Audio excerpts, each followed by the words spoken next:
Kompetisi dan pameran fotografi DKI Jakarta diadakan kembali dengan tema Jakarta Baru. Total hadiah ratusan juta rupiah. Unggah foto-fotomu ke colorofjakarta.jakarta.go.id. Batas waktu pengiriman sampai dengan 31 Mei 2014. Info dan pendaftaran kunjungi www.jakarta.go.id.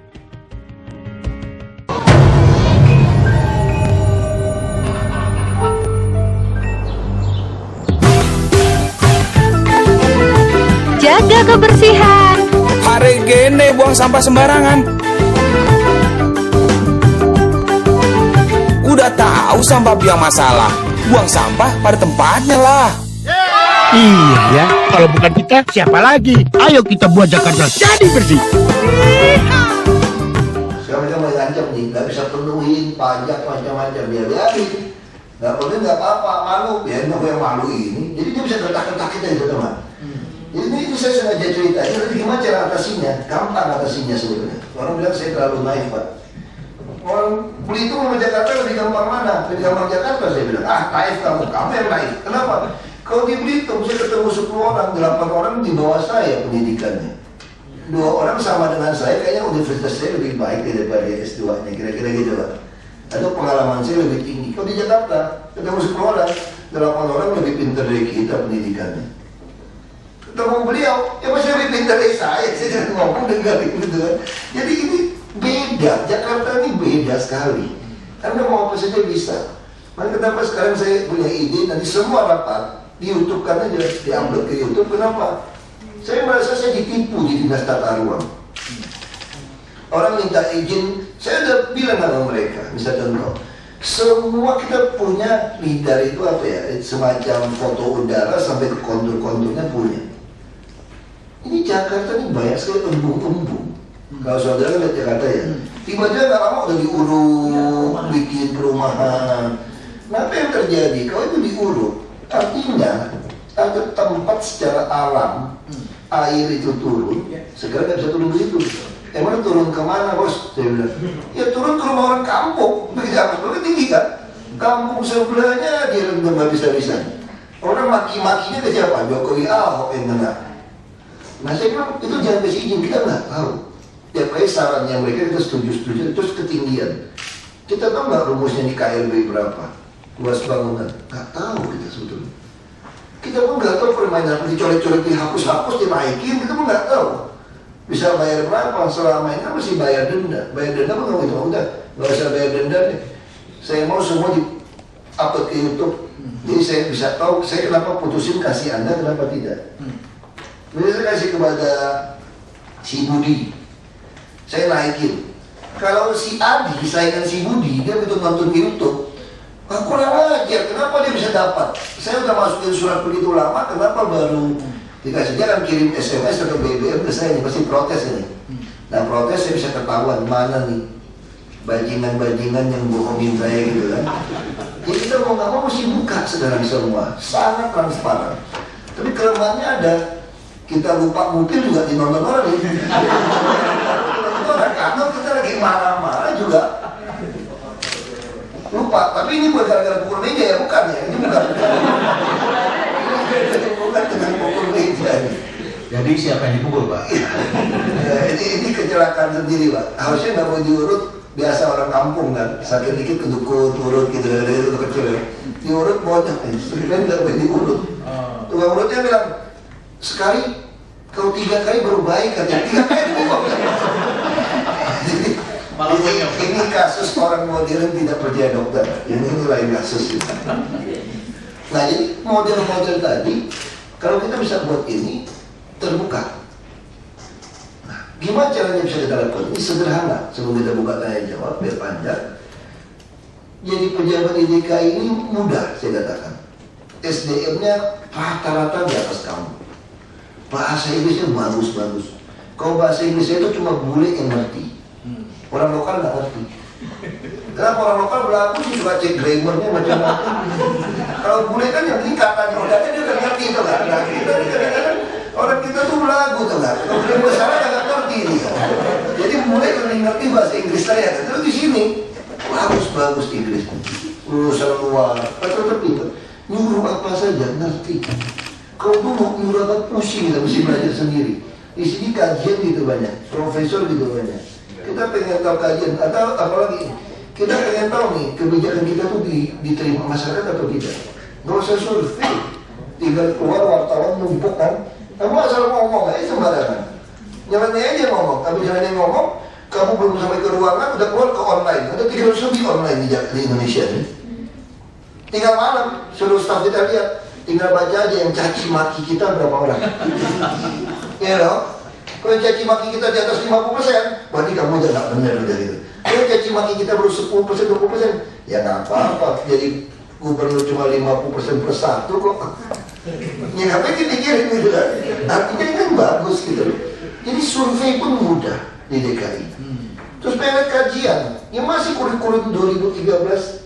Aku mau baca itu buku, pingsan lah waktu nggak ada. Tinggal aja ngomong profesor-profesor yang penggiat pendidikan segala macam, yang pro dan kontra, kita terima audiensi, mereka suka terima audiensi. Anda maunya apa? Saya tanya, ya udah, Anda pelajari semua, kasih tahu saya kesimpulan mau apa, saran pendapat kamu. Begitu dia kasih 2 lembar, sampai 10 menit selesai saya baca. Tapi dia mengkajinya 1 tahun itu. Saya tungguin. Jadi Jakarta ini gampang banget. Atau makan siang, makan malam. Kita pengen dapat ilmu, kita pengen tes nih, ujian kolokium nih, tesis nih. Atau disertasi, kita punya ide seperti apa. Ya undang aja mereka makan. Kita ngomong, selama dia nggak nyangka kita, berarti kita benar lulus, kira-kira gitu kan. Nah, atau kamu nggak ngerti masalahnya, soal banjir, soal apa, soal kamu nggak ngerti sama sekali ini. Nggak ngerti lah kamu sebetulnya. Nggak bareng aku Jakarta, undang Profesor A, dengerin dia. Prof, ceritain dong, ini gimana? Wah, dia cerita semua ilmunya. Tapi dia sudah berbau bisnis kan, dia pengen juga masuk karena ada temannya jadi cerita semua. Udah dengar, udah. Besok undang Profesor B, pakai ilmu dia kita ngadu ilmu sama dia nih. Berdebat, kalau kita kalah, ini profesor mana yang benar sekarang? Bingung kan? Kalau begitu gampang, undang A sama B datang, undang C sama D. Suruh dia berdebat, kita masih debat, kita dengar. Wah, kita jadi punya 4 perguruan, kita pasti beda. Tinggal kita dengerin, jadi ini memang gampang di Jakarta. Kalau di Belitung undang orang pusing, siapa yang mau diundang? Ya kan, duduk di atas cuma dengerin jangkrik. Beda gitu loh. Jadi ini, nah syaratnya apa? Supaya kita bisa mengatasi ini semua, sederhana juga. Satu, jangan terima suap dari siapapun. Soal udah berhenti sini, gimana nasibnya nanti kita pikirin gitu loh. Ya tadi ketawa-ketawa, ngelamar ke stand up comedy ya masih lumayan kan. Ngelamar cerita-cerita tadi kan. Jadi gak mau terima suap dari siapapun. Ini sebetulnya ada pepatah Tiongkok kuno. Pejabat model apapun kamu gak usah takut. Kamu hanya perlu takut kepada pejabat yang gak mau nerima duit kamu. Udah jadi pejabat kamu nerima duit takut tuh kan. Nah, kira-kira kita balikin. Nah yang kedua, jangan pernah taat kepada konstituen. Pada taat kepada konstitusi. Kenapa gak boleh taat kepada konstituen kelompok Anda? Kalau kelompok A Anda turuti, terus ada kelompok B Anda turuti, apakah A dan B tidak berbeda kepentingan? Kalau dia berbeda kepentingan, Anda tidak mungkin menyenangkan semua orang. Jadi lebih baik Anda taat kepada konstitusi tanpa melihat kepentingan keluarga Anda atau partai politik Anda. Selama Anda masih sesuai konstitusi, saya ikut. Kalau tidak, saya nggak peduli. Kamu nggak mau pilih saya, nggak usah pilih, sumpah 7 bulan jangan pilih lagi, emang gue pikirin. Dan saya masih yakin bangsa ini yang lebih waras taat konstitusi di atas 50% plus 1 kok. Kenapa takut? Nah ini yang kedua. Orang suka bilang jangan 2 coba, 3 syaratnya. Kalau syarat 3 lebih gampang lagi. Jangan takut mati, jangan usah takut diancam-ancam. Kalau kamu udah gak takut mati, diancam hilang kursi mah udah biasa. Mati aja udah gak takut. Ada gak sih orang gak takut mati? Oke, kita mah semua juga gak mau mati lah. Kita mau hidup dunia kaya raya, bahagia, akhirat masuk surga. Kan doa kita begitu semua. Umur panjang, sehat. Tapi kan masanya kalau visanya dicabut tuh mati juga kan? Kalau udah sampai kan masih mati. Nah kalau kamu khawatir tentang mati, kenapa kamu khawatir? Ngapain dipikirin?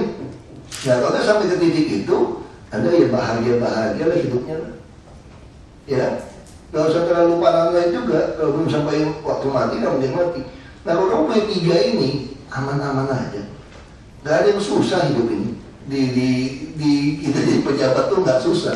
Semakin naik posisi Anda, tanggung jawab tambah besar, tapi kuasa Anda tambah hebat sebetulnya. Jadi kalau tanya sama saya, lebih gampang mana ngurus Jakarta jadi gubernur apa jadi presiden? Jadi presiden dia bilang lebih gampang. Makanya Pak Jokowi cepat-cepat dia mau ke presiden. Jakarta seperti itu. Benar, kenapa? Bisa contoh. Saya kekis sekali sama orang yang macet-macet itu. Gara-gara undang-undang, saya kan di DPR itu, di Badan Legislasi juga. Undang-undang tahun 2009, saya lupa nomor 24 atau berapa, undang-undang lalu lintas. Itu di Sukam itu dicabut wewenangnya dari polisi. Ya kalau di luar negeri nama traffic warden itu keren banget, motor gede, pistol, kan lihat di Sukam ini.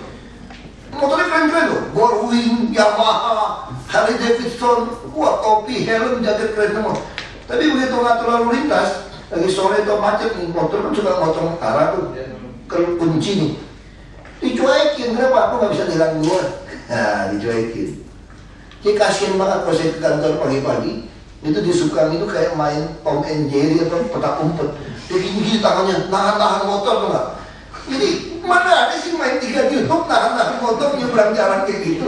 Ya tilang aja, gak bisa. Mesti polisi. Jalur busway juga begitu. Nah PKM juga sama. Mesti pakai sidang dipiring, cuma kasih denda yang maksimal. Hakimnya menjadi komisi, ada berapa uang? 10.000 sudah 10.000 tok, yang penting dapat uang perkara deh. Ini kalau 10.000 dia bayar preman dari PKL 60.000, 100.000 sehari. Seminggu nangkap dia sekali 10.000, 20.000 mah ya udah. Orang dagang cincai udah bayar aja. Nah itu nggak ada efek jerah. Banyak hal Kapolri, jaksa. Nah lalu tuh saya rapat di Wapres soal kemacetan. Saya aduin ini. Saya minta polisi, tolong Pak Polisi ditilang biru semua supaya maksimum. Gak bisa. Kenapa Pak? Kalau undang-undang menurut jaksa harus ditanya mau biru apa merah. Semua minta merah. Merah bisa nego. Gak usah Pak.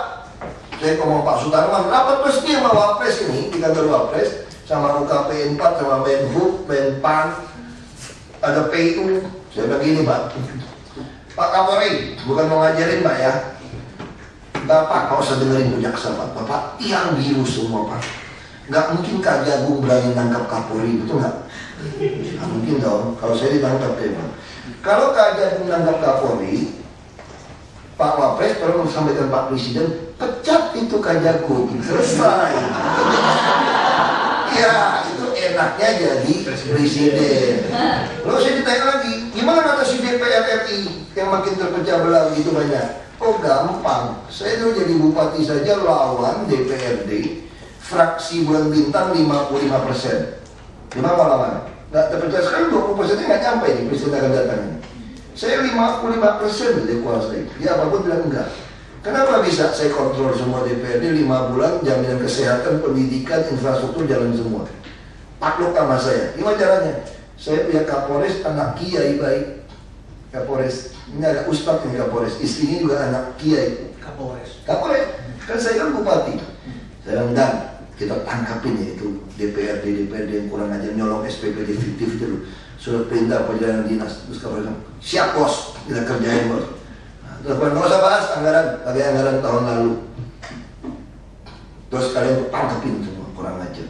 Langsung tuh, Bapak mau apa? Udah jangan begitu bos katanya. Ya udah kalau jangan gitu maunya apa? Nih bikin jaminan pendidikan, kesehatan semua ya, urus ya. Semua orang sakit tidak tanggung, saya mau masuk kelas 3, bukan kartu miskin, gampang tentu orang miskin saya bilang. Nggak usah survei.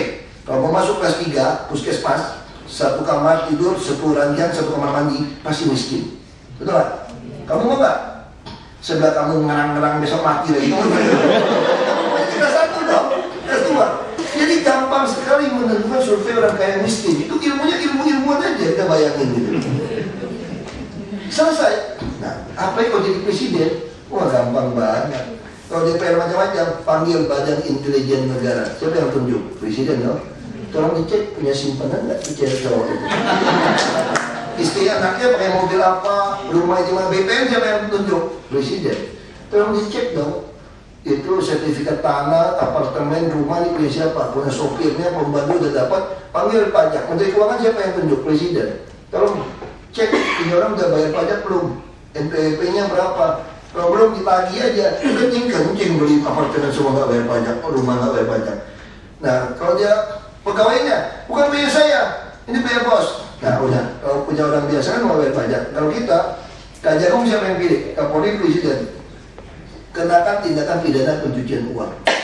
Disita habis hartanya. Nah itu yang mau gampangnya seorang presiden mau jadi bintang. Satu, polisi, tentara, presiden. Mau sekda provinsi, dirjen 4C golongannya minimal, presiden dan datang. Jadi presiden ini kuasa banget ini, presiden kita ini. Siapa yang nggak berkuasa? Bupati, gubernur, wali kota, sama DPRD nggak bisa diurus. Siapa yang bilang? Semua PPD kamu udah ketok palu tanpa persetujuan Mendagri, 1 sen pun nggak bisa pakai.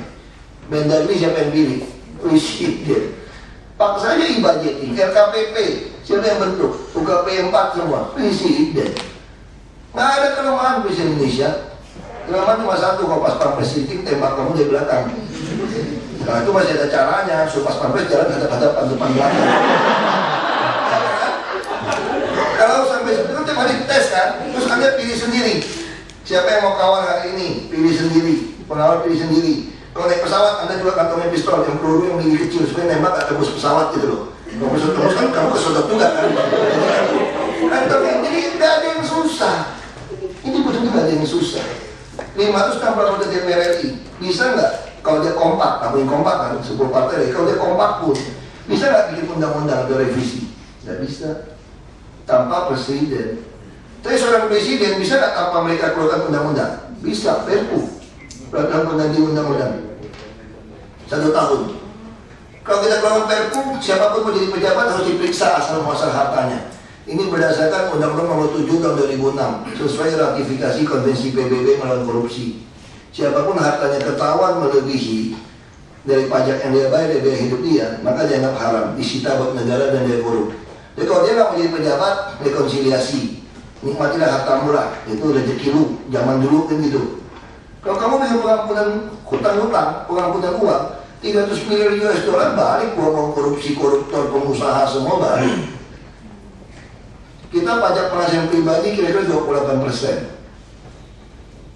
Singapura 17%, Rusia 13%. Kenapa kita nggak bikin 15 atau 13? 15% kan anggaran yang baik. Ya pada sekarang yang bayar pajak penghasilan seluruh Indonesia cuma 4 triliun. Potong dari pajak pegawai saja 90 triliun setahun. Kan ngemplang semua pajak. Apa sih susah jadi presiden? Nggak susah. Susahnya nggak ada partai yang mau nyalonin gitu. Itu aja. Terima kasih. Baik, tepuk tangan dulu.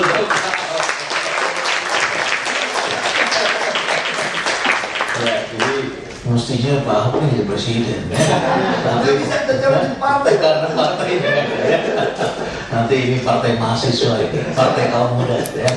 Oke, baik, silakan teman-teman. Ya, silakan. Tolong sebutkan nama dan nama aja saya kira cukup ya. Selamat sore, assalamualaikum warahmatullahi wabarakatuh. Pak Ahok, mohon maaf nih saya langsung tanya aja. Sebenarnya kan dari pemimpin yang sebelumnya, pemimpin Jakarta yang sebelumnya dan yang sekarang pasti kan ada banyak perbedaan ya Pak. Bagaimana sih sebenarnya proses Bapak dan Pak Jokowi itu mensinergikan change management ini di sini? Kemudian salah satu cara efisiensi itu kan melalui e-governance ya Pak. Nah, walaupun sudah beberapa sudah dijalankan, kemudian bagaimana feedback atau evaluasinya? Itu saja, terima kasih. Saya langsung jawabnya, tadi susah nyatat soalnya. Pertama, saya jawab Pak Jokowi itu sederhana aja. Kita nggak pernah bagi kerja, karena tujuan berdua untuk membuat penuh otak, perut, dan dompet warga. Kan cuma itu orang tugasnya pejabat kan, otaknya penuh, pintar, sehat, kita bahagia, sehat rohani ya. Perut penuh, sehat jasmani, dompet penuh, daya beli ada, nggak hilang duit. Nah lalu kami berdua berusaha sebanyak mungkin merebut kerjaan dari pasangan. Bukan merebut duit, kata Pak Jokowi. Kau merebut duit baru berantem. Merebut kerja kok. Kalau merebut 90%, Asal beres, ya lo ambil aja 50% dari Pak Jokowi. Sama kayak kita kerja tugas, karena kita kerja tugas. Aku kerjain bisa kamu deh, aku kerjain bisa kamu tidur aja di kampung ya teman lo. Kalau itu nggak mungkin kan, seperti itu gitu. Ada teman itu gila aja. Nah ini kita melakukan. Lalu evaluasi gimana? Mari kita libatkan masyarakat tuh. Orang bilang saya itu top aktif, bukan. Sebetulnya saya ngomong terus waktu itu saya sudah lagi tes respon pasar itu apa. Karena yang saya kerjakan kan mesti dinilai dari orang, bukan saya. Saya mengharap dinilai dari PNS, belum tentu. Saya pun nggak tahu mana kawan-kawan saya. Nah kita tinggal cek, yang nyelak saya itu berapa. Dibilangnya dari teman saya ini, Pak, IP-nya itu sama Pak, orangnya sama katanya. Yang nyela 5 kali ini orangnya sama. Berarti kita tahu nih. Berarti yang dukung kita lebih banyak daripada yang nyela kita gitu. Ya nasihat yang baik kita dengarlah responnya kan. Kita juga kan kita belajar juga kelemahannya di mana. Ya kita respon, kita juga mesti idealis dan realistis juga. Kalau batunya terlalu keras, harus dibelah, betul. Tapi kan kita kembali ke soal waktu ujian, mesti seberlaku nggak sih di kampus-kampus? Kalau waktu saya ujian tuh anak-anak kerjakan dulu soal yang mudah ya, yang susah ditinggal, kira-kira gitu kan. Saya nggak tahu masih berlaku nggak orang S2 gitu. Tapi saya suka dengar itu waktu ujian kayak dulu kalau sekolah gitu loh. Ya sama, kita nggak usah habis di situ terus. Ini caranya gimana? Pernah ke time zone nggak? Saya tuh suka bawa anak saya lah pertama dulu ya. Yang keluar itu yang kayak buaya pok itu. Ya kayak gitu aja udah. Mana keluar duluan kamu hajar aja keluar hajar. Karena terlalu banyak semacam itu. Hackathon ya. Nah, ini juga anak-anak internship nih, anak-anak dari UI ya. Nah, dia ini. Kami dari ini. Ya, dia masuk. Ini ada OIC, Bang. Nah, dia ada OIC ini. Dia anak-anak yang tukang ngetik. Kalau betul dia gue bikin. Saya pengen bikin di semacam apa ya? APP buat gitu ya. Jadi gimana sih caranya baca anggaran itu gampang. Besok kalau dipresentasi ke saya kulihin aja mic notebook gitu ya. Buat hadiah anak-anak itu kasih semangat gitu. Oh saya punya uang operasional. Beli aja udah. Supaya mereka semangat. Jadi kita pengen sebanyak mungkin orang pelajari. Nah, semakin melibatkan banyak orang, ini seperti perusahaan yang go public, semakin dimiliki publik, warga lebih gampang mengawasi. Tapi secara psikologi, ini akan membuat orang lebih cinta DKI. Dia lebih merasa ini duit saya loh. Istilah muda tuh jadi gitu loh. Kalau sekarang mahasiswa kadang-kadang nggak tahu. Emang mau pikirin politik gue nggak mau tahu. Nggak mau tahu kalau orang itu kurang pintar, duitku dia pakai kayak seenak aja kita. Kok kamu nggak mau tahu? Nah kalau dia udah makin tahu dia akan makin merasa memiliki dan membuat sistem untuk mengontrol kita. Yaitu cara seperti itu. Ya, kadang-kadang saya jawabnya agak panjang supaya kesempatan yang lain hilang. Makin ditanya kan makin pusing kan itu politik. Baik, makasih. Silakan. Terima kasih Pak. Mau bertanya, kalau lihat dari Bapak tadi, Bapak begitu tidak ada keraguan dan mengambil keputusan. Apakah Bapak pernah mengalami dilema ketika mengambil keputusan, atau jika dilema, jika pernah seperti apa, dan dengan siapa Bapak berbicara ketika mengalami dilema atau dilema dan mengambil keputusan? Terima kasih. Yang susah itu pertanyaan mistik. Saya orang yang suka duduk diam sebetulnya. Ini cuma kadang-kadang ajudan takut ngantuk, sopir takut ngantuk, dia suka putar radio. Lama-lama dia jadi balik lagi, suka dengerin radio-radio Prambos lagi kayak dulu. Tapi saya nggak itu suka dengar musik, saya lebih suka diem. Saya di rumah bisa kurung, saya di kamar itu sendiri diem. Dulu di kamar itu nggak ada TV, teman. Terakhir istri saya mau ganti, termasuk ganti TV itu, akhirnya TV bekas taruh lagi di kamar. Itu pun saya jarang sekali buka. TV saya itu di kamar mandi. Karena sambil mandi, saya ya sambil lihat TV lah, teletext gitu ya. Langit teks. Nah, saya bisa malam naik. Nah, kalau ada masalah gimana? Bisa contoh, kadang-kadang kita bisa ada kepentingan. Bisa keluarga istri kita. Kan saya juga keluarga pengusaha. Dia bisa datang, punya kepentingan. Nah, sama saya kalau peluit, sudah terima, Sabtu, dia punya tempat dudukin, tetap saya usir. Nah, itu saya katakan, gak ada pilihan, saya taat sama konstitusi. Ya tinggal istri mikir dong, udah anak 3, masa mau kabur dari keluarga? Kalau tuh pacaran, jangan lo tinggal dong. Saya kira, sorry, Ini bukan meremehkan wanita, wanita itu lebih baik biasanya. Nah, tapi saya harus lakukan. Keluarganya nggak setuju, saya bilang saya nggak serah. Saya bilang sama Anda, saya nggak suka om Anda seperti ini.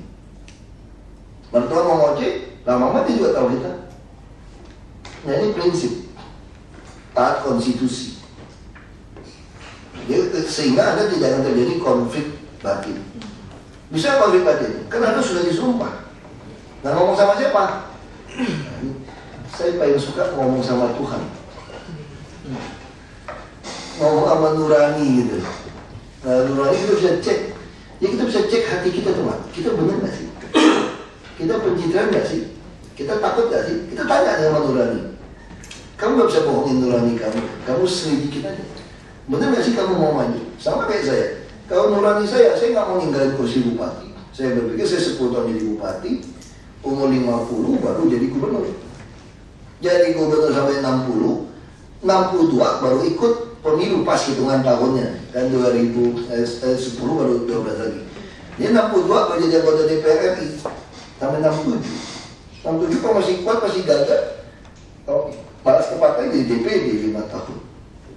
Ya kakek saya tahun ini 89. Kalau saya seperti kakek saya sampai umur 70-an masih gagah. Kakek saya itu masih gagah banget sama nenek saya 89.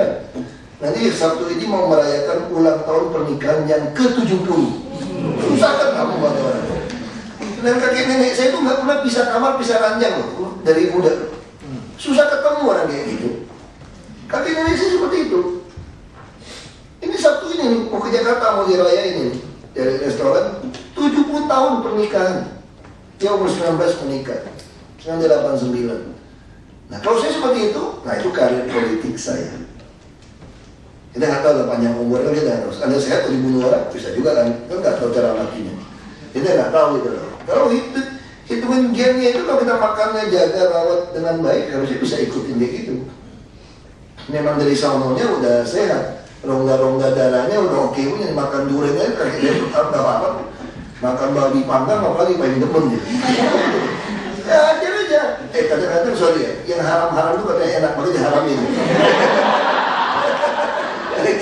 Ini bercanda. Ada teman saya satu orang Batak dia bilang, kamu tahu nggak daging yang paling enak ini supaya panjang waktu. Masak salah pun tetap enak. Itu ada daging babi katanya. Sorry, itu bercanda. Tapi saya mau kasih tahu, itu betul-betul memakan apa semua. Saya pengen ceritanya kenapa? Secara karir manusia, orang pasti memilih yang teratur. Jadi saya cek nurani saya waktu itu. Saya berhenti jadi bupati, saya nggak mau. Tapi kalau saya nggak berhenti, saya nipu rakyat. Nggak ada yang tahu saya nipu rakyat. Karena saya sistem jaminan kesehatan sudah jalan, tapi nggak ada pensiun untuk rakyat. Banyak orang tua mau meninggal cepat hanya gara-gara dia nggak punya Rp5.000 per hari untuk kehidupan sosial. Padahal Rp5.000 per hari, 150.000 saya sanggup kasih pensiun. Asal semua kumpulin 25.000, tapi saya butuh jadi gubernur provinsi. Saya usul pada gubernur untuk lakukan, nggak mau terima gubernurnya. Lu kalau jadwal tantang saya saja nyalon. Padahal waktu itu kalau nyalon gubernur mesti berhenti jadi bupati. Wah gimana caranya? Saya kan jadi bergolak juga. Nah, aku minta tanda dari Tuhan kira-kira gitu. Kalau dapat partai, aku mau maju nih, mau 3 partai. Duit nggak cukup lagi pas-pasan. Ketemu Gus Dur setuju. Dia cukup, dia kumpulin semua partai kumpulin, Gus Dur yang pimpin kampanye. Gus Dur pengen lihat nih, ada turunan Cina jadi gubernur di bulan itu. Terus Gus Dur tertarik, saya bilang saya akan bikin Bangka Belitung jadi provinsi pertama yang ada pensiun untuk orang tua. Ada jaminan sosial nasional sesuai dengan Undang-Undang Nomor 40 tahun 2004, Undang-Undang Sistem Jaminan Sosial Nasional. Jadi orang meninggal dapat asuransi semua dapat. Yang seperti BPJS ini, kan saya kan di DPR waktu itu balik. Nah saya mau bikin seperti itu, Gus Dur setuju. Nah waktu saya berhenti, semua orang caci maki saya, goblok, serakah, ambisius. Saya bilang kalau saya ambisi, saya 10 tahun ikutin tadi itu loh. Ingat kakek saya 80 lebih aja masih sehat bugar. Saya sampai 70 lagi piara negara, pensiun ini, pensiun ini, pensiun ini. Tapi kalau secara nurani, saya menipu rakyat. Saya udah kasih jaminan pendidikan, kesehatan, gak ada pensiun, saya mati. Lebih baik saya berhenti. Daripada saya terusin ngapain jadi bupati. Nipu rakyat cuma tua jadi bupati. Baik 16 tahun saya berhenti. Semua orang maki-maki saya. Apa yang sampai ke gubernur dicurangin lagi. Ini hilangin suaranya. Nggak mau nyogok lagi saya. Udah kalah 14.000. Semua orang maki-maki saya. Ada bukti bisa sogok tuh. Kalau bayar 3 miliar, 32 tuh. Satu hakim 1 miliar. Sudah putus baru bayar. Ini nggak heran akhir Mokhtar 1 miliar, satu hakim 3 miliar. Di pasarannya masih mirip Mahkamah Agung kayaknya tuh harganya. 1 miliar. Pasaran ini. Jadi itu mau nggak kita lakukan? Baik lagi waktu seperti itu, ya kita bisa emosi, bisa mau juga ya. Tapi dalam proses ini menarik aja gitu. Proses itu patokan lagi, kamu mau berjuang untuk rakyat apa buat kamu? Saya nggak jadi. Nah, saya udah masuk ke DPR, cerita singkat. Saya kumpulin KTP mau ke DKI. Kenapa mau ke DKI? Karena 2015 mau AFPA. Dulu saya berpikir selain untuk asuransi tadi, kalau 2007 saya jadi gubernur Babel, 8 tahun saya bisa menyiapkan Bangka Belitung untuk menjadi hub untuk pertempuran AFPA ini. Karena ini di tengah, Singapura, Sumatera, Kalimantan. Dulu zaman Singosari Majapahit saja banyak kuburan Mongol di situ. Berarti pertempuran di situ. Waktu mau ganyang Malaysia, Soekarno bikin pertahanan udara di Belitung. Tadi ini hub. Siapapun mau nginjak Jakarta, ini hub. 7 jam, 8 jam sampai ke Jakarta. Kenapa ini nggak jadi hub? Penduduk begitu dikit. Bekas tambang begitu datar, bukan tambang batu bara. Hanya rata-rata.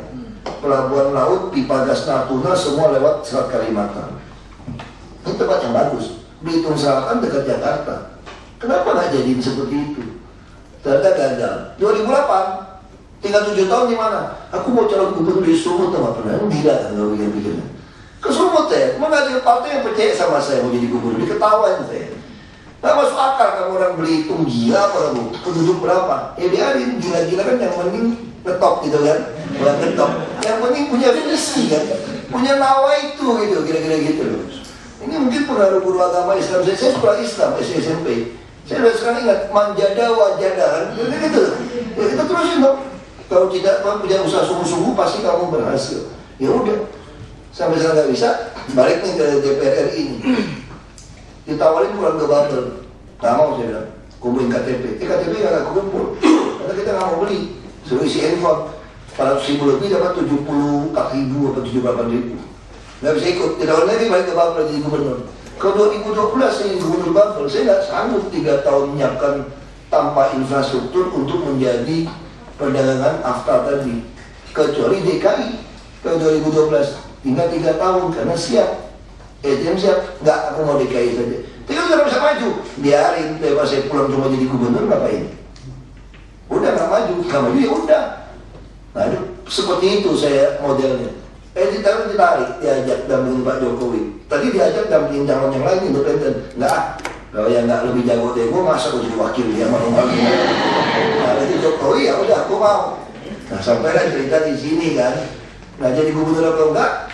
Ini tergantung Jokowi terpilih atau tidak, itu lagi. Nah, kita nggak tahu. Itu cara bergumulnya seperti itu. Jadi cek ke nurani, kita mau untuk orang banyak atau untuk kita. Bisa cek kok, nggak bisa bohongin. Kita bisa tahu, walaupun dicaci maki orang ya. Dicaci maki ambisi macam-macam. Biarin aja. Yang lain? Ya. Silakan dia. Kalau misalnya ke depan, kok disini apa lagi Pak? Cita-citanya yang masih buat ke depan Pak? Ya cita-cita saya mau nyebrangin lapangan Monas ke Merdeka Utara. Kantor presiden itu di Merdeka Utara. Nah, kantor sini Merdeka Selatan. Jadi itu cuma lewatin rusak-rusak saja. Nah kenapa saya presiden, saya berpikir untuk mengatasi masa Indonesia ini kenapa perlu jadi presiden? Saya nggak ada yang mau nyalonin saya tahun ini saya bilang. Kenapa? Karena presiden tahun ini menentukan nasib kita. 2025 kita akan menerima namanya bonus demografi. Angkatan kerja lebih banyak daripada yang tidak kerja. Kalau kita menerima bonus demografi, 10 tahun ini kita nggak siapkan dengan baik, maka itu bencana demografi. Sama seperti tahun depan adalah AFTA, Masyarakat Ekonomi ASEAN 2015. Waktu kita tanda tangan 10 tahun yang lalu, kita hampir nggak pernah nyiapin, gila. Pada Thailand segala macam udah siapin SDM-nya sesuai dengan bidangnya diatur. Kita enggak. Jadi kita bisa bayangkan kalau 2014 dilantik Oktober, Gue dikatakan presiden itu mulai kerja benar tuh 2015 kan, disusun anggarannya kan. Udah disusun anggarannya kemarin ya. Ini berubah kan. Berarti Anda hanya punya waktu 10 tahun untuk 9 tahun lagi kerja. Karena 2024 kan Anda selesai juga. Atau siapa seorang wakil untuk memimpin 10 tahun lagi, 20 tahun. Karena kalau di dalam bonus demografi 2025, kalau kerja dengan 10 tahun, 35 ke 45 sudah gampang. Karena sudah tanamkan basis. Nah di saat itu 2035 ke atas saja Anda sudah jadi mungkin nomor 7 atau nomor 5 dunia. Apalagi sumber daya alam kita banyak sekali kontrak-kontrak bagi hasil itu akan selesai di 10 tahun ke depan ini. Jadi 10 tahun ini kita punya kesempatan memperbaiki kontrak yang tidak adil tadi, ditambah dengan menyiapkan SDM, maka presiden kita, siapapun dia, ini menentukan. Kalau dia memblade terpilih lagi, kita apatis. Dibandingin yang lain juga mirip-mirip juga. Bukti SBY Anda nggak suka juga terpilih lagi dia. 10 tahun. Kau mau dari SBY lagi nih pimpin 10 tahun. Ya kejadian fakta juga 2015. Kita siap apa enggak? Nggak siap. Nah ini berbahaya sekali. Nah kalau ditanya sama saya, apa cita-cita Anda sekarang? Saya mau jadi presiden. Oh kenapa? Kok Anda sok banget itu? Karena saya belum ketemu orang yang berani bilang, buktikan harta saya, pajak yang saya bayar dan biaya hidup saya sesuai atau tidak. Kalau tidak sesuai, sita oleh negara. Itu baru namanya bersih. Saya belum pernah calon presiden cerita seperti itu. Saya belum pernah cerita calon presiden, cuma kampanyenya mereka kan cuma ngomongin apa berapa program-program. Itu program yang umum-umum, itu profesor dapat ilmu profesor aja. Pernah mereka bicara yang inti tentang bonus demografi? Bahwa 10 tahun ini penting. Pernah nggak mereka bicara tentang bahwa presiden itu berkuasa, bisa mengambil perpu? Pernah mereka bicara akar segala masalah itu adalah korupsi?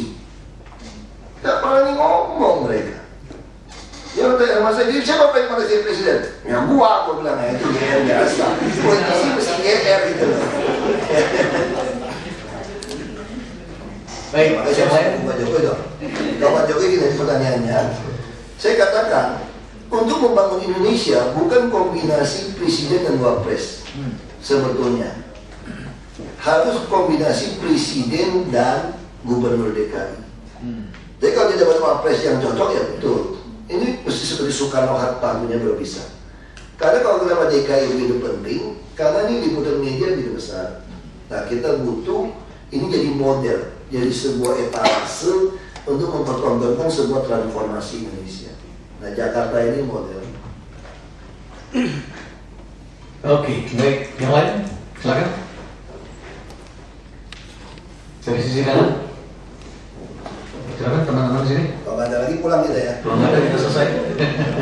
Yang dari kiri. Ada lagi? Yes. Saya mau tanya Pak, ini nama saya Aiman. Saya mau tanya, saya kebetulan tinggalnya dari Jakarta ya. Di Jakarta. Banyak orang yang tinggal di Jakarta kan dia pasti datang ke Jakarta gitu ya. Migran atau mungkin juga yang dari Jawa. Itu kan jadi tanggungan dari gubernur dan wakil gubernur gitu. Nah, kira-kira dengan lonjakan yang pasti makin tahun makin naik sulit untuk diatur gitu. Kira-kira apa sih Pak? Kami sudah putuskan tidak ada lagi operasi justisi. Lalu bagaimana mengatasi orang-orang yang datang jadi pengemis segala macam? Sederhana juga, bersihkan kawasan kumuh dari DKI. Jadi saya tidak peduli dicap melanggar HAM, bagi saya itu cuma hamburger. Kalau saya menyediakan rumah susun untuk Anda, ada isinya, mindahkan ada dari tempat yang salah, jual beli tanah, nggak ada surat menyurat, bisa dapat listrik di pinggir sungai. Pada itu jalan inspeksi dari Belanda, tiap sungai utama ada 10 meter kiri kanan, penghubungnya ada 800 sungai, ada jalan 7,5 meter. Jadi kita ini penuh jalan tikus di Jakarta sebetulnya. Tapi sekarang semua diduduki oleh rumah-rumah kumuh. Dan di sungai ini jalan ini hijau. Nah kalau itu dibersihkan, misalnya datang orang dari kampung, saya bersimulasi ya, datang si A dari kampung. Dia sempat nggak tinggal yang murah-murah 50.000, 100.000 di pinggiran sungai? Nggak bisa dong. Dia mesti numpang sama saudaranya. Kalau masih berguna buat ngepel, buat ngurusin anak, ya dia biarin sampai tumbuh dapat kerja. Kalau nggak berguna lagi, yang balik ke kamu siapa? Saudaranya. Sekarang gimana kalau dia tidur di pinggir jalan, di ember toko segala macam? Oh gampang, gua angkut. Tadi gue lagi bangun di Cianjur, gue nggak mau bangun lagi panti-panti kampung sosial ini tengah kota.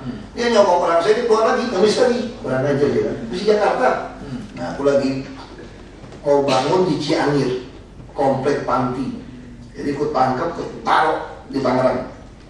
Yang kita taruh di sana, pagi, siang, malam, aku tanggung makan. 5.000 kalau di kampung saya 10.000 masak sehari udah mewah. Coba lihat kalau lagi bulan suci Ramadan puasa ada 10.000 anak makan di Istiqlal gratis. Tajir mana ada? Coba kamu hitung betul-betul. Itu aja pakai mobil mewah-mewah datang. Mana ada orang pengemis? Logika kalau udah makan gratis Ramadan semua datang dong. Dibatal ke bank, tempat sampah. Masak supaya orang itu jangan ambil yang kotor-kotor. Tapi nggak sampai ribuan orang makan gratis. Nggak mau dia. Jadi pengemis kita ini bukan pengemis gak ada makan, pengemis mau kaya raya. Nah kalau kamu mau kaya raya cuma aku tanggung makan, kamu gak tahan stres kamu. Aku angkutin, aku penjara di Cianjur. Maka situ mancing-mancing di sungai situ gak apa-apa. Paling 1 triliun 1 tahun makan. Kalau 100.000, 200.000 orang paling segitu. Gak ada orang segitu percaya sama saya. Nah jadi yang di Jakarta ini rata-rata ini pengemis elit sebetulnya. Orang-orang gade-gade bukan yang mau makan. Tangkapin, kapok dia lama-lama. Nah, jadi ini yang mau kami lakukan. Tapi sekarang kesulitannya, lahan Jakarta mahal. Nah, kami mau pindahkan panti lama dibangun terpadu. Nanti di bawahnya pasar, ada banyak PKL. Semua trotoar, semua taman boleh ada PKL asal diatur. Termasuk terpadu. Kantor-kantor kami gabungin, sekolah mau kami gabungin. Nanti semua mau bangun terpadu. Kita mau kejar sebanyak mungkin bangun rusun. Rusun udah kurang ajar juga diperjualbelikan, disewa-sewakan. Ini Jakarta, sosiologi. Ada semua kakek-kakek, bukan kakek-kakek lah, 67 tahun. Bapak-bapak, 67 tahun, dikasih rumah, dia tinggal sungai, dia kasih rumah susun.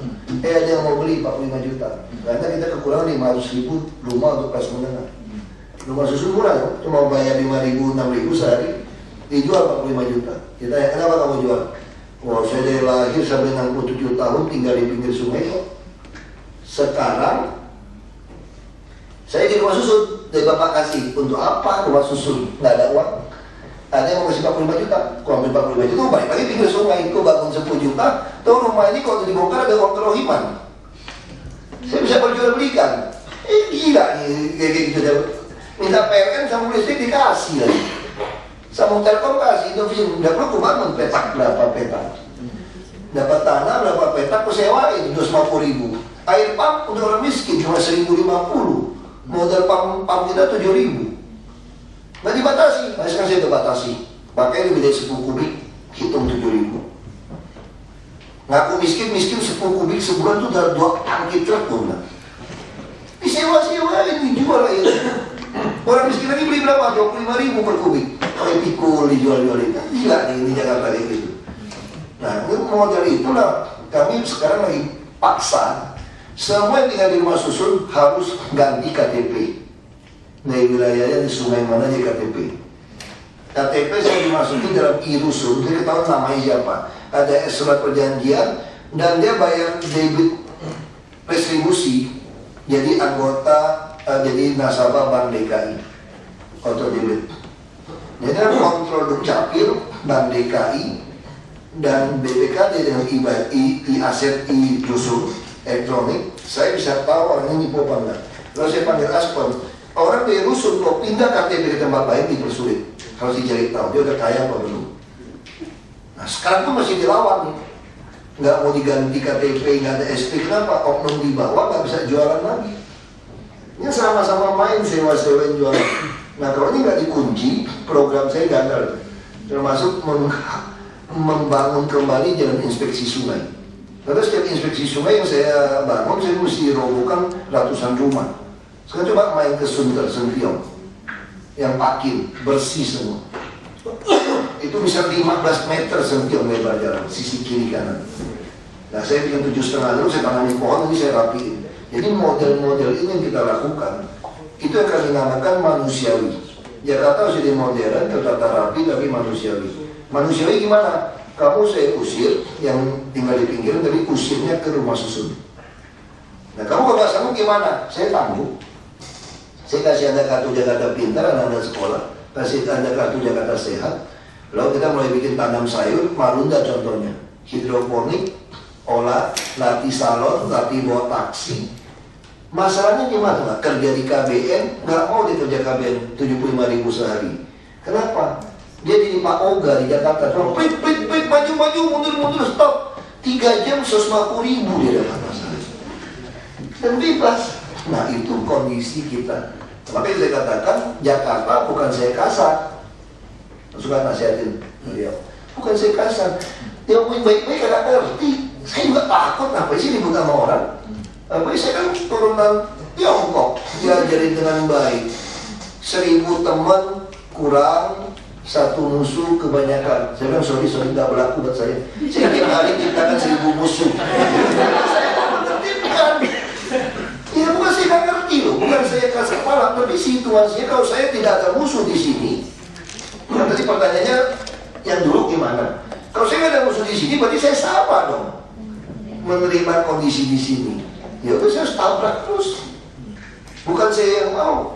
Saya juga pengen hidup enak-enak, tapi nggak terlalu susah juga kok hidupnya gitu loh.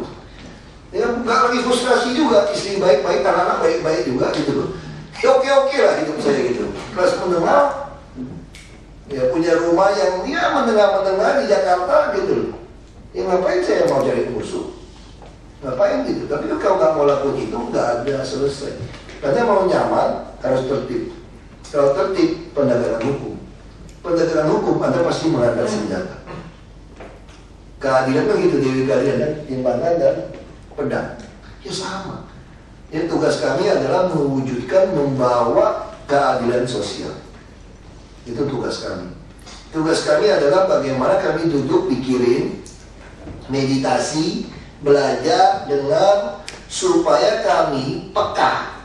Discernment itu peka loh. Discernment itu. Discern, D-I-S-C-E-R-N. Peka itu bisa memilah bagaimana mengadministrasi keadilan sosial. Ya gimana discernment in administering justice. Itu bahasanya. Jadi ini yang penting. Itu tugas kami. Jadi kadang-kadang kasih tabrakan. Begitu Anda ngomong bring justice, ya enggak, itu pasti enggak terima. Itu. Nah dari sampai jam berapa? Bebas loh ya. Jam 5, terserah. Ya, saya nggak pernah ke Depok soalnya. Ya. Ibu Ayu dulu sudah. Ibu Ayu dulu. Pak, selamat sore, terima kasih. Sorry Bu. Baik Pak, tadi Bapak berbicara tentang sebenarnya merubah mindset masyarakat ya. Jadi transformasinya tidak hanya sekedar transformasi infrastruktur saja, tapi merubah mindset. Kira-kira apa yang menjadi mungkin trik-trik Bapak gitu ya untuk merubah mindset masyarakat Jakarta ini Pak? Hidup lebih bersih, kemudian lebih tertib dan lain sebagainya Pak. Oke, yang pertama, yang kedua, apa sih tantangan terbesar Bapak sebagai seorang pemimpin di kota sebesar ini Pak? Yang terberat, batu terbesarnya itu apa ya Pak yang mesti dipecah gitu? Baik, itu saja, terima kasih Pak. Jadi kami berusaha setransparan mungkin. Karena saya percaya teori ini teori filsuf Lause di Tiongkok. Kalau kamu mau membangun sebuah negara, kamu butuh 5 unsur. Ada wilayah, ada pertahanan, ada makanan, ada rakyat, ada kepercayaan. Ini teorinya. Lalu kalau ditanya, ini mungkin kalau saya bisa salah, kalau cuma 4, buang pertahanan. Nggak perlu pertahanan, rakyat semesta juga pertahanan. Kalau tidak ada 4 unsur, cuma 3 unsur, buang itu namanya wilayah. Kita pernah dijajah kan? Kalau tinggal 2 unsur, buang namanya makanan. Itu juga pernah kekurangan makanan zaman penjajahan Jepang. Kalau tinggal 1 unsur, buang rakyat katanya. Nah, kok buang rakyat? Kita nggak disebut lagi rakyat Indonesia, tapi orang Indonesia di Vietnam jadi pengungsi, orang Indonesia di Australia jadi pengungsi. Tapi kalau kita masih punya kepercayaan, kita masih bisa balik di negara. Nah hari ini yang paling bahaya dari Indonesia itu tahu apa? Bukan nggak ada wilayah, nggak ada pertahanan, makanan, atau tentara, nggak ada kepercayaan. Jadi Anda berbuat apa saja, orang itu nggak mau berubah, nggak mau percaya. Nah, mereka kami membangkitkan kepercayaan ini. Nah, untuk membangkitkan kepercayaan ini harus dari mana? Transparansi.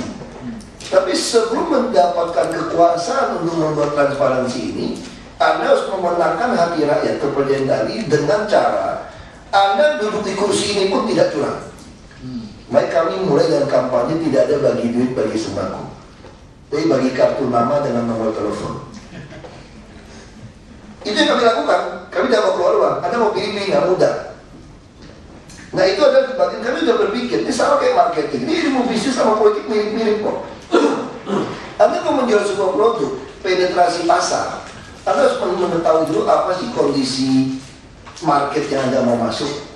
Kondisi politik yang masuk itu semua mengatakan sudahlah, saya mau jadi pejabat sama saja, mau profesor, kiai, pastor, doktor sama, udah masuk juga sama, bohong, kan pasarnya begitu.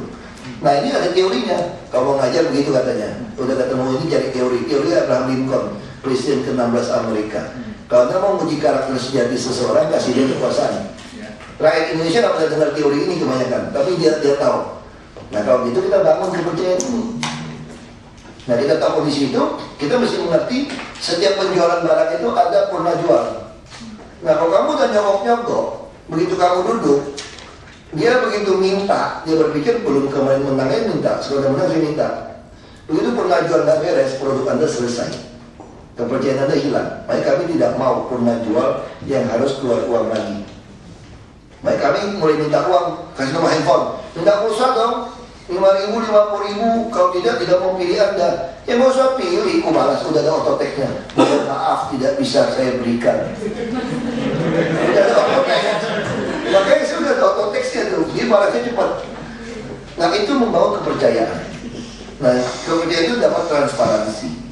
Nah, itu yang kami yakinin, kami jalankan.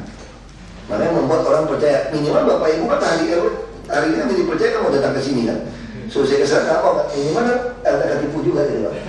Nah, ini bagian dari membangun transparansi. Lalu apa yang paling besar, batu besar? Kami sendiri. Kenapa kami sendiri? Di sini mau dapat 1 triliun itu nggak susah loh. Nggak susah loh. Nggak usah numpang APBD. APBD 72 triliun. 0,2% aja 1,4 triliun. Betul? Kalau salah gitu, 1% ya? Iya, 1%, 1,2%. Kalau 10% kan 7 triliun. Kalau 1% 0,7 kan? Ya 1,2%. Ya, kecil sekali. 2% udah satu ini. Nah, kalau ngemplang dari properti, kalau bos properti minta 20, 10, 20 M amat belum dikasih. Naikin KLB, naikin apa, pelanggaran mana. Ini kalau punya deposito 1 triliun, itu bunga itu kira-kira 5-6 miliar tiap bulan. Kalau yang demen punya istri banyak, punya 10 istri, 1 istri kasih 500 juta sebulan, diam-diam bayar katanya semua itu, nggak mungkin ribut. Iya, Anda bisa gila itu cuma makan dari 500 juta lo kasih. Jadi itu yang godaan terbesar, batu pertama.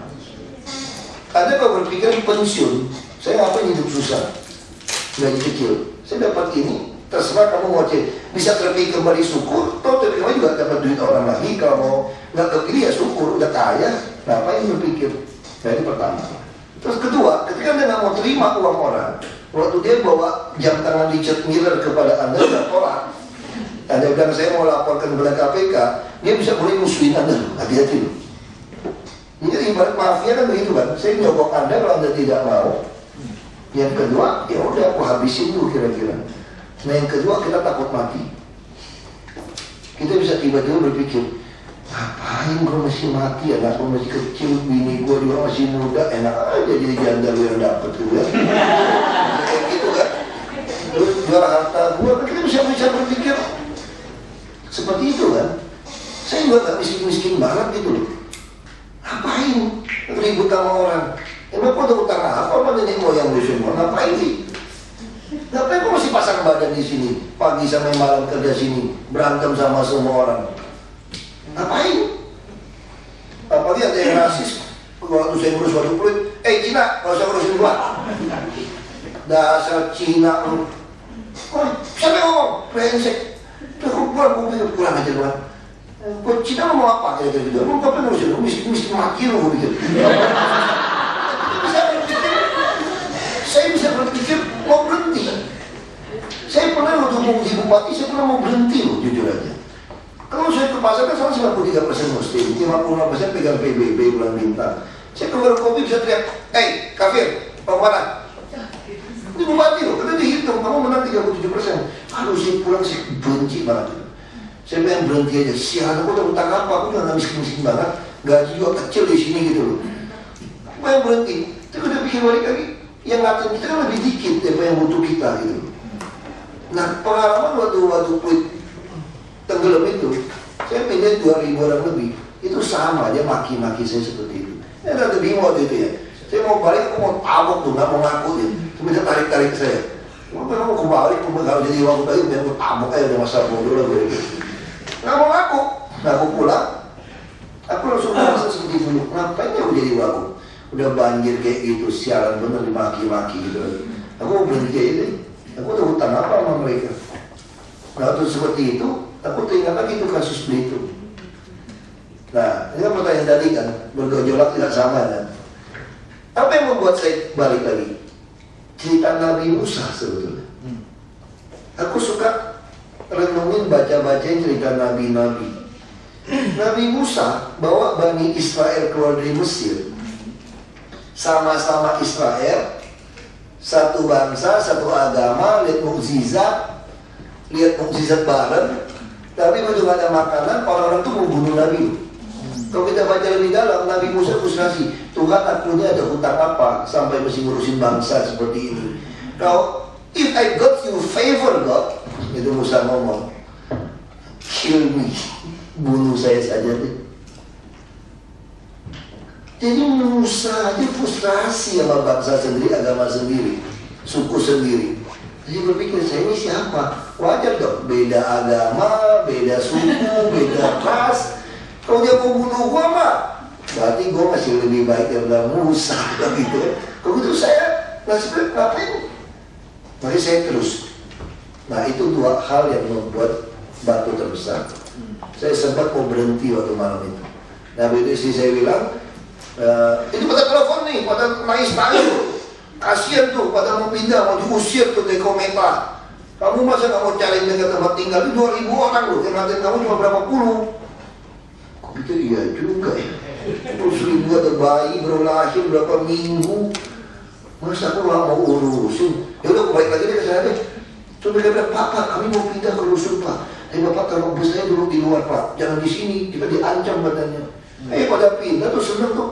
Saya kemarin ketemu di Pluit di rumah sakit, satpamnya sampai sungkem sama saya. Terima kasih loh Pak, anak saya mainnya enak, aman di Muara Baru, bisa tabrak truk.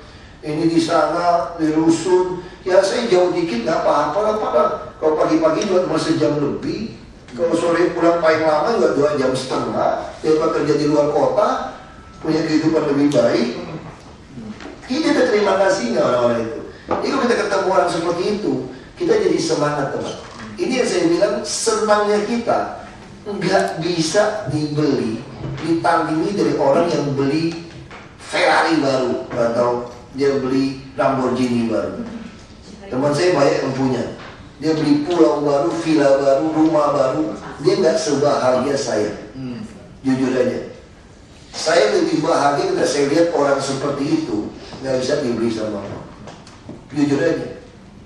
Itu yang membuat saya itu bertahan. Tapi itu juga bisa membuat saya jadi mundur. Tapi mesti dilewatin ini. Nah saya udah lumayan lolos lah kayak gitu lah. Saya hanya perlu belajar ngomong lebih sopan, kurang emosi. Oke, ini masih ada 2 yang angkat tangan. Saya minta pertanyaan singkat saja, kita harus hormati waktunya Pak Ahok. Langsung, silakan. Nama saya Fajar Sodifa. Ya, yang saya ingin tanyakan adalah apakah Bapak pernah terpikir untuk istilahnya visi Bapak ini agar sustain sampai ke depannya terus, mungkin seperti dengan membentuk suatu organisasi atau mungkin partai seperti itu Pak, atau ya mungkin partainya juga bisa digunakan Bapak untuk platform ke presiden mungkin. Terima kasih itu saja. Nah, saya sudah pernah bikin partai, ikut sama-sama PIB, Dr. Syariah. Kenapa saya ikut beliau? Mereka bilang jangan jadi penonton, turun dong jadi pemain. kenapa saya pilih PIB? Karena saya suka partai ikut Basuki. Namanya cocok sama Rocky Gerung, dosen kalian. Nah, ya, Rocky Gerung itu paling sering ngajarin saya. Rocky Gerung tuh dia suka tinggal di dalam. Kita gini itu Rocky Gerung. Dia suka racunin ayat-ayat konstitusi, ayat cinta dia rupanya. Nah ini dia menarik. Saya sering ketemu sama-sama terbuka ini. Saya terakhir di sekjen partai. Terakhir saya seberangan jalan sama si Rocky Gerung sama si Novan. Mereka bikin partai Sri. Saya udah lupakan bikin partai baru lah. Capek udah. Lebih baik beli saham di partai lama aja. Udah percaya sama saya. Tapi mereka nggak percaya. Udah. Tapi si Rocky kurang ajar. Saya udah DPR. Sini istihap. Ini tempat itu di Ratu Harari. Waktu partai Sri itu. Ini meja udah gue siapin buat lu nggak lama lagi dipecat Golkar pasti lu baik lagi kita. Nggak, sorry gue mau baik ke lu masih nggak beres partainya bubar kan. Nah waktu saya berhenti dari partai, saya selisih paham sama orang partai.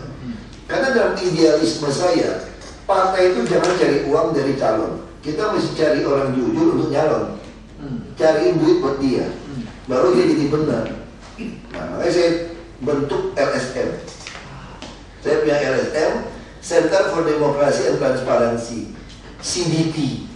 Itu bukan dapat nama dulu, jalan CDT loh. Itu jalan kartu partai itu, terus si Rocky Gerung suka tidur itu ada perpustakaannya gitu, dosennya itu sekarang jadi restoran Thailand, Jakarta Ice Center depan itu.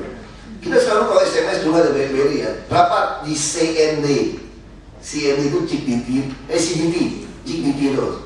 loh. Nah waktu saya mau bikin organisasi, saya mau bikin CDT. CDT saya cari namanya apa di Mr. Google, Mbak Google. Keluarlah Center for Democracy and Technology. Di Amerika ada teknologi bukan di transparansi aja. Aku mau beli domainnya pakai com, aku mau com deh, kayak oncom, ORG aja deh. Nah, udah pakai ORG, nah itu udah ada. Jadi untuk tambahnya CDT 31.org. Nah saya bentuk itu, saya mulai mencari kampus, bikin buku. Saya mendorong anak-anak mahasiswa itu untuk mau terjun ke politik. Terjunnya dari mana? Cara kampanye saya tulis semua, bisa di-download di website saya itu ahok.org. Ini mungkin bagi kartu nama saya deh. Itu kita ada bukunya, gimana dari awal berpikiran untuk berjuang sampai terakhir saya bilang, karir terbaik bagi seorang idealis itu adalah masuk ke politik. Kenapa? Karena begitu Anda berhenti, banyak perusahaan mau merekrut Anda kerja. Kalau Anda terbukti tidak korup. Karena perusahaan itu mengatakan, kamu jadi pejabat ini tidak korup. Baik di sini gaji dengan baik. Nah, jadi kamu loncat. Saya bisa langsung jadi vice president di perusahaan besar. Waktu saya berhenti bupati. Tidak ada hubungan dengan bisnis saya nih. Kenapa? Kenapa mau terima saya? Kamu jujur katanya. Saya orang pintar, tapi kamu jujur, teruji. Tahu dari mana? Bupatinya nggak mau terima duit. Nah, saya ini mengalahkan teman-teman Prasetya mulia saya yang baru di direktur biasa, manajer. Saya langsung loncat itu ke vice president. Nah, karena langsung ownernya percaya, nggak perlu lewat karir bawah. Nah, saya mau dipromosi lagi, saya mau balik lagi ke politik. Karena uang saya nggak cukup kalau orang miskin. 1 miliar bantu orang miskin, 500.000 cuma 2.000 orang. Lagi pun saya nggak punya 1 miliar tuh bagi-bagi itu boleh. Nah, lebih baik saya di sini bantu orang pakai uang negara. Nah, itu yang membuat ini situasi itu saya pikir saya nggak mau bikin partai politik. Nah, saya lebih baik ikut partai politik. Sekarang pakai suara terbanyak. Saya waktu dapat DPR itu Golkar tolong saya kursi paling bawah loh. Untuk MK putusin suara terbanyak, masuk ke DPR RI saya. Nah, saya dorong orang untuk pulang. Nah, di buku itu saya jelasin gimana cara berkampanye. Nah, DPRD tingkat 2 adalah panggung politik termurah dan termudah untuk diraih, untuk mempertontonkan karakter kalian. Karakter teori Abraham Lincoln lagi. Kemarin ada 2 anak internship ikut calon DPRD DKI, gagal. Tapi dia kumpul 3.000 suara. Kalau dia lakukan di DPRD tingkat 2, dia udah pasti masuk. Makanya, tapi Jakarta nggak punya. Nah, saya pengen orang dari luar kota balik lagi kampungnya, nyalon DPRD tingkat 2. Nah, kalau semakin banyak kita udah urusan demokrasi kan. Kalau Anda tidak mau masuk, yang jahat lebih banyak daripada yang baik. Makanya mesti dorong orang baik untuk masuk ke dalam. Nah, ini pikiran saya. Kalau bikin partai politik enggak, lebih baik beli saham partai, tapi mesti bikin partai politik. capek kita. Saya udah pengalaman bikin verifikasi dari nol partai PIB kita ikut sampai jadi sekjen saya, sekjen partai. Dan Dr. Sari jadikan saya habis pemilu 2009 itu saya jadi ketua umum partai. Dia minta saya jadi sekjen dulu, menemani istrinya yang jadi ketum, Dr. Kartini Sari. Kalau nggak saya sudah jadi ketum. Makanya mereka selalu mencap saya ambisius. Nah kalau Rocky Gerung dulu salah paham tuh sama saya, ambisius sama sekarang dia udah nggak berani lagi, kok catok dia. Karena kita teman-teman ini, itu beberapa anak juga anak-anak forum. Kita punya anak forum, anak-anak PRD, anak-anak dari UGM. Itu anak-anak forum itu kita kerjasama bikin LSM ini. Forum itu dulu ya untuk monitor, dulu belum begitu banyak online. Itu yang kami lakukan. Ini menarik. Kalau saya presiden, ya saya cuma percaya kecelakaan politik saja. Saya juga pernah berpikir sejauh ini ke sini kok. Saya hanya selalu berpikir kapan saya bisa berhenti supaya saya punya kehidupan yang normal. Nah, kalau ada yang lebih baik dari saya berhenti. Kalau orang pernah nonton film saya Fighting Like Ahok, itu dibuat dari Santo Film dokumenter waktu pemilu 2009. Itu saya kampanye itu kayak tukang sosialisasi. Itu menang di beberapa festival, 21 di Jogja. Itu saya betul ngajarin orang kalau ada yang lebih baik dari saya jangan pilih saya ya, pilih dia saja gitu loh. Saya juga pengen berhenti. Kalau yang lebih baik dari saya jangan pengen jadi pejabat, capek gitu, ngapain? Ya kan lebih baik kita jadi orang biasa-biasa aja. Tapi kan rakyat juga gak perlu kita bantu dong. Namanya kampanye saya selalu begitu. Kalau dia lebih baik dari saya, jangan pilih saya.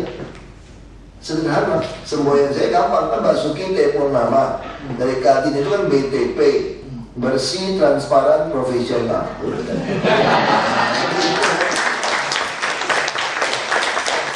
Terakhir silakan Mega. Ini Pak, seperti yang Bapak tadi sudah singgung gitu, Bapak kan mengencourage anak muda untuk terlibat dalam politik gitu. Gimana sih saran Bapak untuk kami ini untuk terlibat dalam pemerintahan gitu? Sebenarnya kami tahu Indonesia itu dapat lebih baik, tapi sebagian besar dari kami itu tak malas gitu sama politiknya gitu. Ya, ada dua pilihan, Anda bisa melamar jadi PNS, tapi dengan gaji sekarang yang belum baik banget dan sistem juga bisa buat Anda frustrasi. Saya lebih cenderung mendorong Anda untuk jadi anggota DPRD sebetulnya. Dengan bergabung kan sekarang banyak yang perempuan ya. Semua partai membutuhkan perempuan untuk sebagai syarat 30%. Nah kalau Anda bisa mulai dari DPR, banyak sekali pemula itu langsung merasa menjadi DPRD, jangan terlalu berat. Kan kita mendidik orang untuk supaya pintar memilih. Jangan sekali pengajuannya nyogok. Nah kalau Anda cuma pengen dapat 100 orang, saya di DPRD cuma dipilih 92 orang kok. Kursi sisa berapa ribu terus masuk.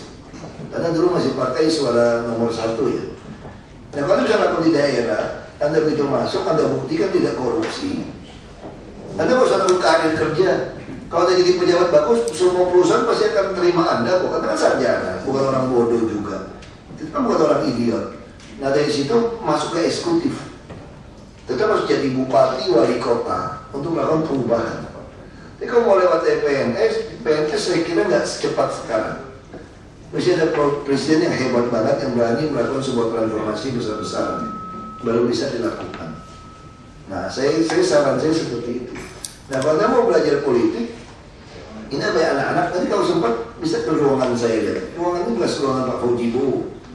Ini ruang gubernur, wakil gubernur itu di atas. Lihat itu. Ruangan itu besar, anak-anak nongkrongnya situ, ada pelajari, diskusi sama sesama teman.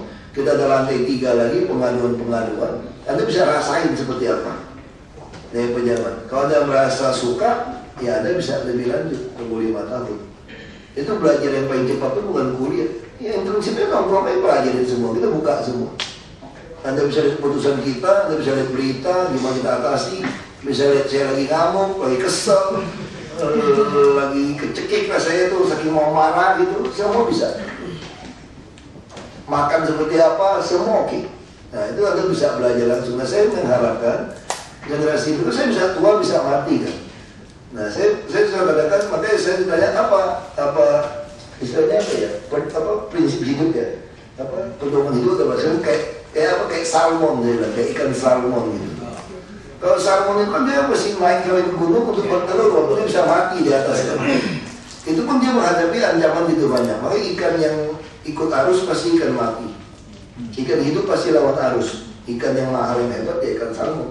Terbangin arus dia bisa loncat berapa meter. Nah itu kita harap bisa melahirkan generasi berikutnya. Ini yang penting.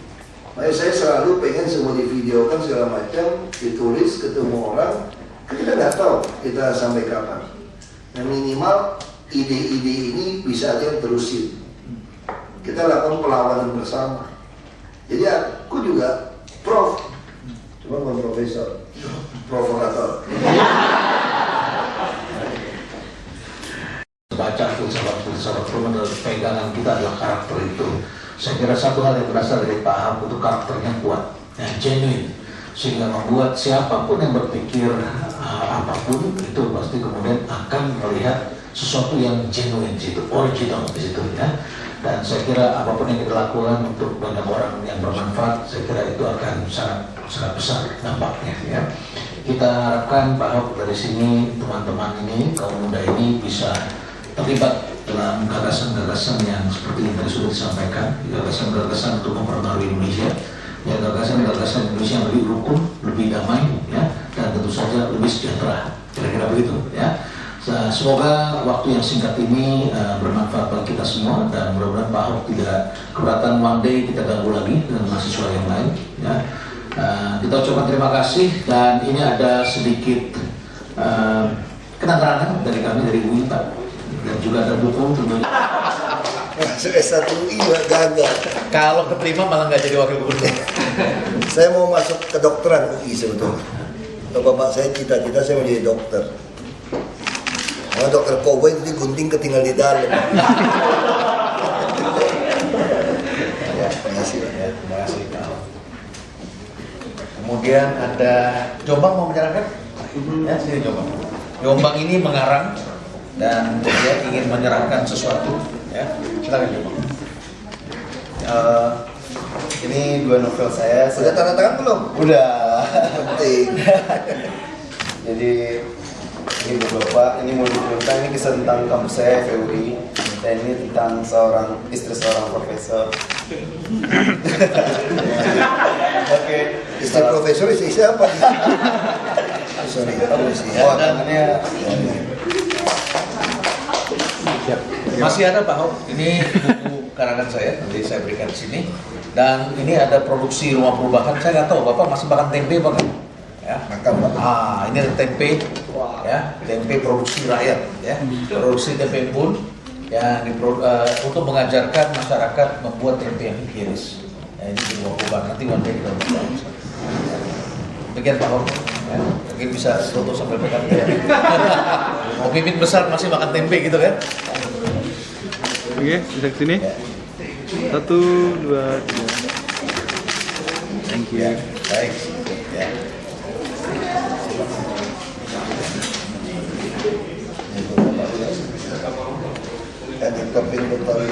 Oh, terima kasih Pak Ahok. Terima kasih. Oke Pak. Siap. Kita beri aplaus untuk Pak Ahok. Sama dia pandemi. Kalau mau lihat tuh, silakan. Yuk. Oh, enaknya di mana foto kita? Pak. Di depan aja, Pak.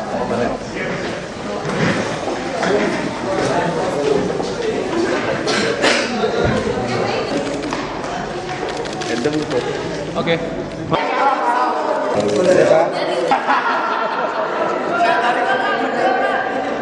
Masih ada proses hukum lagi. Kita tunggu aja. Ya nggak apa-apa, kita nggak mau mencampuri urusan hukum lah ya. Biar aja ada proses hukum. Saya nggak tahu. Saya nggak mau campur urusan hukum lah. Ya. Siap dipanggil sebagai saksi kan? Ya kalau mau dipanggil kita harus datang kan. Cuma kita juga nggak tahu banyak kan. Kita juga nggak tahu banyak pengadaan barang semua, serahkan barang mereka kita nggak gitu tahu banyak. Kita hanya kebijakan aja kan. Kita nggak gitu tahu banyak. Inspektorat lebih tahu kan. Ini BPKP lebih tahu.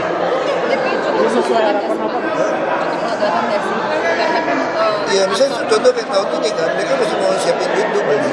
Masa mau beli di katalog barang-barang yang mirip lagi. Saya lock aja, nggak ada pengadaan bus tahun ini sama sekali. Ya, lock aja, siapa beli barang jelek, masa saya tak Martin bilangnya seolah-olah nanti RKPP putusin beli merek apa. Itu kan namanya nitip lelang. Kalau di katalog pun kita bisa milih mau beli merek apa gitu. Tinggal tawar-menawar, tapi nggak usah sih memang begitu caranya. Kita tunggu aja Mercedes main masuk tahun depan. Ini sesuai harapan abang nggak? Aku nggak pernah ngarapin orang masuk penjara. Nggak bersih-bersih di Aku juga nggak pernah ngarap bersih-bersih, aku cuma ngarap orang bertobat. Jadi statusnya di TGUPP masih belum diputuskan ya Pak ya Pak personalnya Pak? Ya ke situ aja lah. Pak, nggak dipindahin Pak, kalau itu kan sudah resmi tersangka Pak di. Apa-apa kan. Kalau ada tersangkanya Pak, jadi tim bergubernur bagus juga kan. Pak bisa kasih tahu kita banyak hal. Pak. Itu tadi banyak sekali SKPD termasuk kuasa pemegang anggaran yang mandiri itu yang nggak nurut, yang bisa main sendiri masuk ke PT-UPT. Nah saya perintahkan potong aja, kalau mereka nggak mau nurut dicabut aja anggarannya semua. Kita masih butuh uang banyak kok, menyelesaikan 15 koridor butuh uang, elevated butuh uang. Cuek aja lah.